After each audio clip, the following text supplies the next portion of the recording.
Hi, I'm Andrew Armstrong and welcome to the back office. It's been a while since I've had a recent AliExpress handheld gaming console. So when I saw that this one was released, I thought, yes, that sounds interesting. I'll have a bit of that. That's a bit of me. And it's the RG35XX Plus from Anbernic. And then there's a code here. Right. And by the way, that's probably a code for like plugging them on all of your social media. Not sponsored, of course. I just bought this. It was about £45, £50-ish delivered. I do get confused sometimes because a lot of the Chinese sites now charge you UK tax in advance, so you get these weird things. It's a bit like being in the US where you don't really know what you're paying for. By the way, first impressions, this thing feels absolutely tiny. I thought, you know, from the pictures, because they look somewhat Game Boy-y, you think it's going to be the size of a Game Boy, but it's actually a bit more compact. Now, I never had a Game Boy Color, but were they a bit smaller? I feel they were. 4 buttons here, A, B, X and Y, and then on the back, look, you have R1, R2, L1 and L2. And apparently these are different because they're slightly scalloped, so that's how you can tell the difference between the new Plus and the old. I don't think it was called a Plus. They had some sort of intermediary model, so you have to be careful when you're buying them.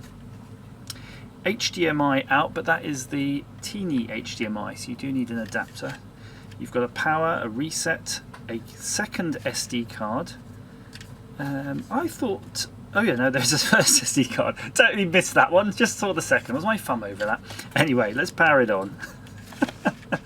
And then, yeah, the box clearly has a USB cable in there, and this must be the volume. Right, let's just power it on. I'm holding the power button down. Hopefully it will do something. And there we go. Anbernic. Now, while it's doing that, because it would be interesting to see how long it does take to boot, I'm just going to grab that lead out there. Oh, so we have something in here that appears to be a screen protector kit as well. Probably something I should have done before touching it all up. I was just doing some greasy yard work. You've got an instruction manual, and there's that, I strongly suspect, USB wire. Not bad though, right, for the money. There you go, USB-C. Right, let's get all that out of the way though. We're not interested in that. It is booted now. Let's zoom in and have a look. You have the game rooms, RA game. That's RetroArch. That's, I don't know what game room is. Favorites and history, search settings. Right, so let's just go for game rooms. Now, the interesting thing about the Plus is it has the Wi-Fi built in, so it should be able to do some of these Wi-Fi-ish things, and I'm guessing getting game art, things like that. PSP, PS1, Vertical Arcade, CPS 1, 2, 3, Neo Geo, Final Burn Neo, MAME, Game Boy Advance, NES, SNES, SMS, MD, PC Engine. So PC Engine is where it's at for me right now. I've been really getting into playing PC Engine, so having that portable is super nice. And this actually feels really fast. I mean, I don't know if you can just see that, but you see how it's just firing through all these menus rather nicely. Now, I am looking for a particular game, which is Volfied. It says it has 332 games on here, so there's a good chance it exists on this. Have you noticed the sound went different there for some reason? Right, Volfied. A, does that do anything? Oh, yeah. Wow, that was quick.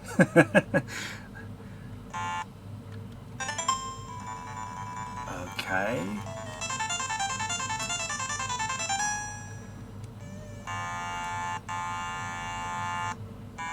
Oh, yes.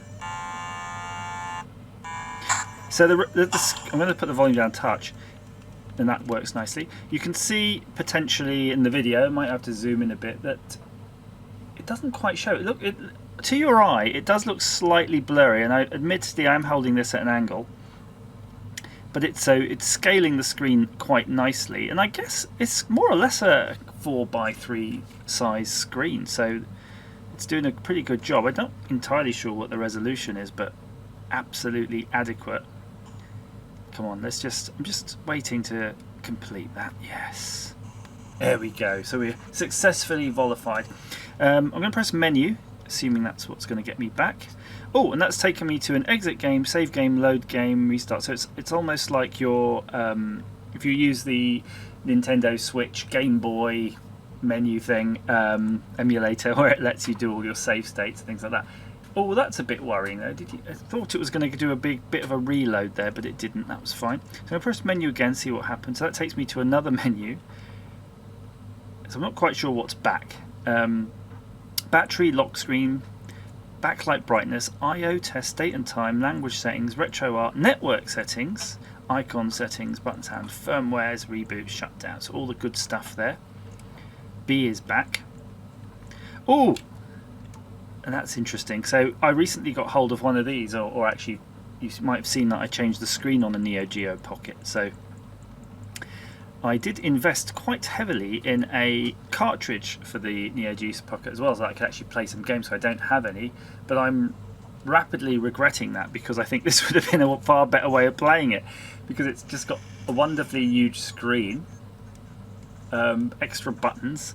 I wonder if you can actually even assign these extra buttons here, because in this game it always had a weird thing where you had to press select to toggle between machine gun and grenades, and I heard the second game, which this one is, actually fix that, so that if you press select you would just fire the grenades.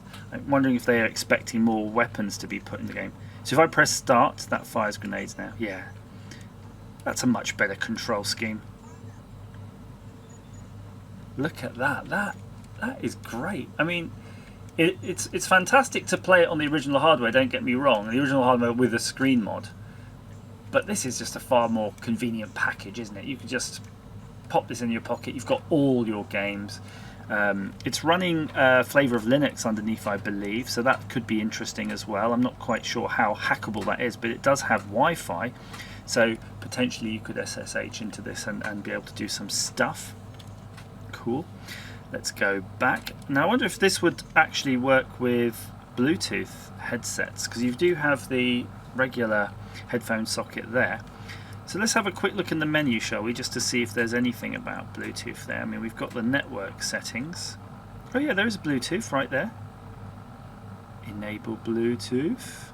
Well, I'm going to assume there is. That's fantastic. I don't have a Bluetooth headset to hand, but look, that definitely is giving me the Bluetooth vibes there. And the other thing that you would probably connect to this would be a remote, a Bluetooth joypad, so that you could plug that into your TV and then get your multiplayer games.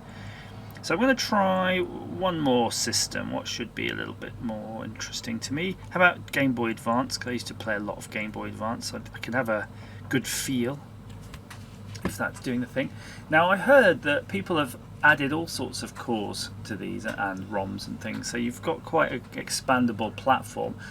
Interestingly enough, I've seen people adding things like Amiga and Atari ST, so I'm not really sure how much your mileage would get on that thing, because I know that there are versions of this. They do a horizontal version for this, more the same money, that has 2 analog sticks as well as the digital sticks, digital control. So that could be interesting, because you might be able to use that amount on as a mouse if you're in an Amiga mode.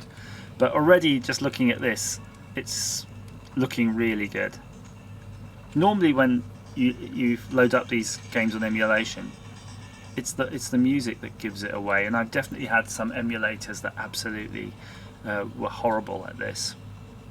Let's see if we can, I don't really even need to go any further in this game. I already know it would be doing all sorts of bad things. I have seen, let's have a look through here, I have seen people emulating PlayStation. So there's PlayStation 1, so let's have a quick look. Again, I'm not familiar with PlayStation 1 so much. I have played the Castlevania game. I'm not sure this is a challenge, by the way. It's pretty much just a 2D game on PlayStation, so we'll just see if it loads up. But I wanted to have a quick look at that retro arch menu. So let's crack on through this. It's thinking, oh no. What button is select? Okay, that one.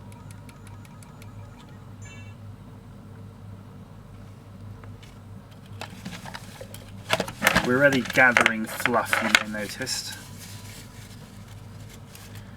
Now the problem with this game, if I remember, when you die it's painful, like really painful, like you had to go back to the main menu or something to continue. Some horribleness about it. Oh yeah. I'm going to keep the volume down again. I don't know about monetization and stuff these days. Oh, this is very playable.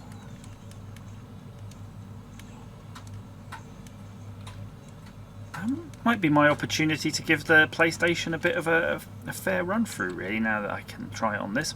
Right, let's go back to that RetroArch menu though. That's why I really want to see what's there. Alright, okay, so it seems to have the same kind of stuff, more stuff. Game & Watch, Famicom, Sega Master System. Now I don't know if they're going to be any different in terms of the performance, because it might be using different emulators, but that's really interesting. Game & Watch, that's fascinating. Famicom. I was just seeing if there was anything weird though here that we have seen on those other things like the Amiga or Atari ST. Not really, but there is a Pico 8, so I'm going to have a quick look at that. I've never really used it in its console form. Can people really just do this with a little bit of oh! Okay, so volume. Okay, so it's got a different volume set up there.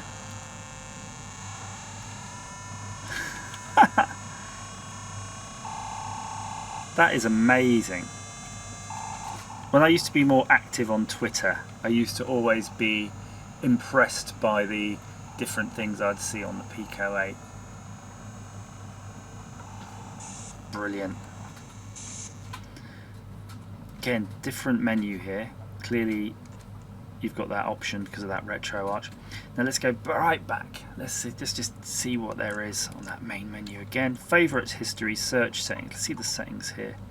Oh yeah, these are the ones we already saw. That's sweet, isn't it? Look at that lovely I/O test. And the screen. It's not quite sure if you can just see that, but the screen is glorious. It's shiny. I mean, obviously it's going to be a bit of a fingerprint magnet, but it is so crisp.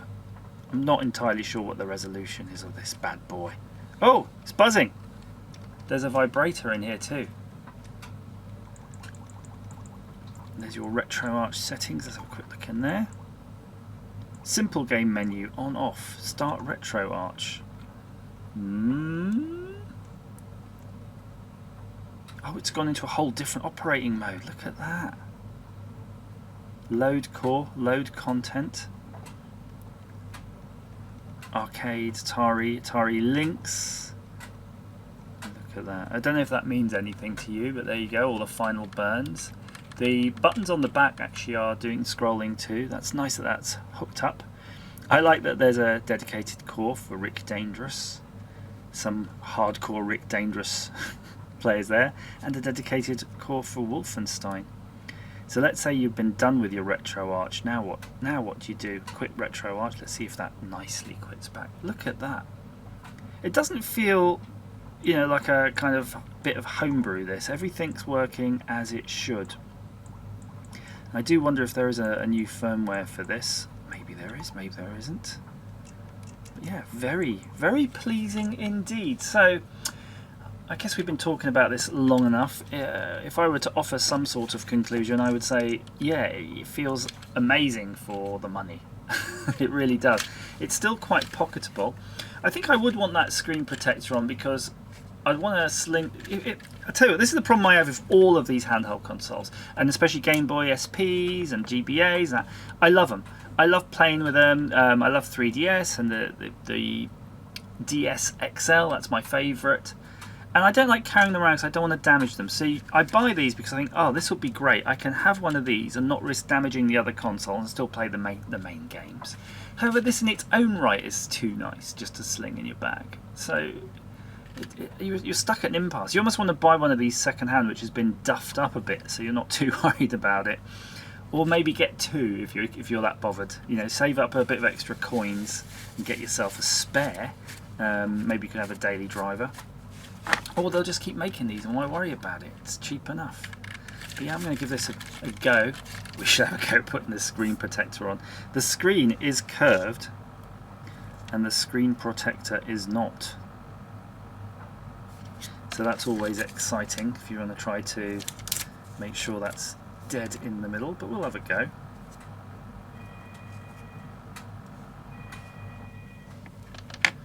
Give it a wipe.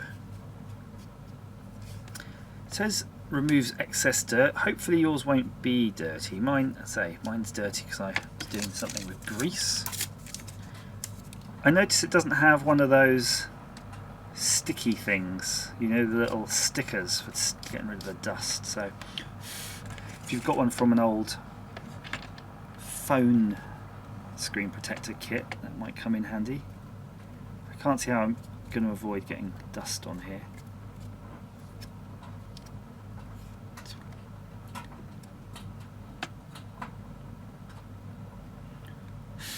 I used to have one of those puffer things. Those are quite good. I'm going to go with it. Right.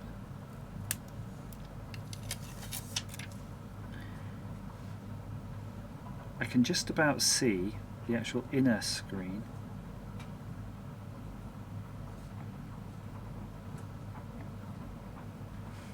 Ooh, I think that's about right. Look at that. It's happening. It's bonding.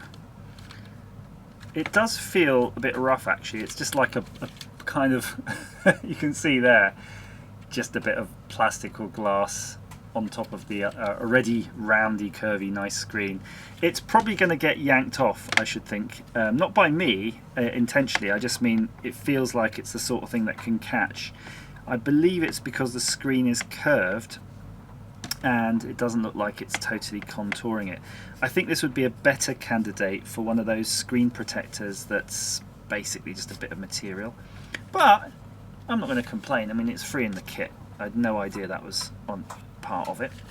And if we turn it on, we can just have one last look through that screen. Oh, and it went on right away. Did you see that? It's more like a standby. Nice. And that looks absolutely fine. What kind of games would you play on yours if you had one? Would you be playing Blazing Star? Blazing Star in your pocket? Are you mad? Is that possible? I was going to definitely just not play any more games right now and just do some real work, but Blazing Star in your pocket? Dun dun dun. No way! That's so cool. Oops. How do you resume the game? No, don't exit the game. Yeah, okay. I was trying to jump the gun then. Oh, what's the credit button? Select is adding the credits. Start. No way. I mean, look at that. Now, I've played this through emulation on Raspberry Pis. This already is definitely faster than that. Might be time for me to upgrade those Raspberry Pi setups. But that is phenomenal. Blazing Stars in your pockets? Come on. It should be illegal, and it probably is. Who's copying what here? Yeah, hopefully that's been of some use to you. Go buy yourself an Anbernic RG35XX Plus if you like this kind of thing. And there you go. That's the hand size for scale.